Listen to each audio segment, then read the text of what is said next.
Good morning. आज 26 गते असोज हामी आदर्श कप क्रिकेट प्रतियोगितामा छौँ। 8औं आदर्श कप क्रिकेट प्रतियोगिता चलिरहेको छ। आज 26 गतेको दिन असोज 26 गते बडा दशैं तथा शुभ दीपावलीको पावनेश्वरमा आयोजित यो क्रिकेट प्रतियोगिता हामी यो गौडी खेल मैदानमा छौँ। यतिखेर आज बिहान वार्ड नम्बर 6 र वार्ड नम्बर 2 बीच खेल हुन गइरहेको छ।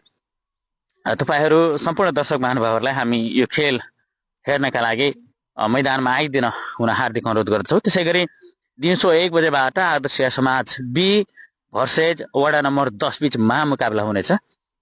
हेर्नका लागि आइदिनु होला, हामी हार्दिक अनुरोध गर्दछौँ। एकचोटि यो मैदान पनि देखाइदिनका लागि म हार्दिक अनुरोध गर्दछु भाइलाई। हैन, यो मैदान छ, यहाँ म्याट लगाइएको छ, निकै सुन्दर मैदान हामीले बनाएका छौँ। हैन, यो हाम्रो यो गौडी खेल मैदान हो। दर्शक महानुभावहरूलाई खेलेर खेलाडीको हौसला बढाइदिनका लागि हामी हार्दिक अनुरोध गर्दछौँ।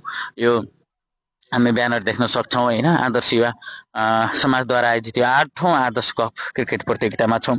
यो प्रतियोगितालाई 8औं आदर्श कपसम्म पुर्याउनका लागि सहयोग गर्नुहुने सम्पूर्ण सहयोगीदाताहरूलाई पनि हामी धेरै धेरै धन्यवाद दिन चाहन्छौँ। तपाईहरूको साथ सहयोगको कारणले गर्दाखेरि हामी यो ठाउँसम्म आइपुगेका छौँ। हैन, आगामी दिनमा पनि यस्तै साथ सहयोगका लागि हामी धेरै धेरै आभारी छौँ, आशा व्यक्त गर्दछौँ। हैन, बेतकोट नगरपालिकाको वडा कार्यालय, त्यसै गरी बेतकोट नगरपालिका परिवारलाई पनि हामी धेरै धेरै धन्यवाद दिन चाहन्छौँ। यो आदर्श समाजको तर्फबाट यो मैदान बेतकोट नगरपालिकाकै एउटा नमुना मैदानको रूपमा हामी यसलाई विकसित गर्ने मनसायमा छौँ।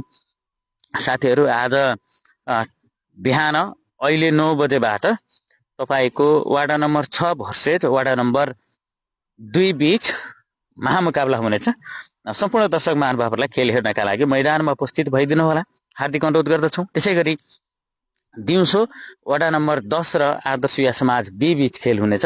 त्यो खेल पनि हेर्नका लागि मैदानमा हाम्रा सम्पूर्ण दर्शक महानुभावहरू, हाम्रो शुभचिन्तकहरू, यहाँहरू सबैलाई हामी हार्दिक अनुरोध गर्दछौँ। अहिलेलाई यो सानो भिडियो बनाए मैले। हस्त।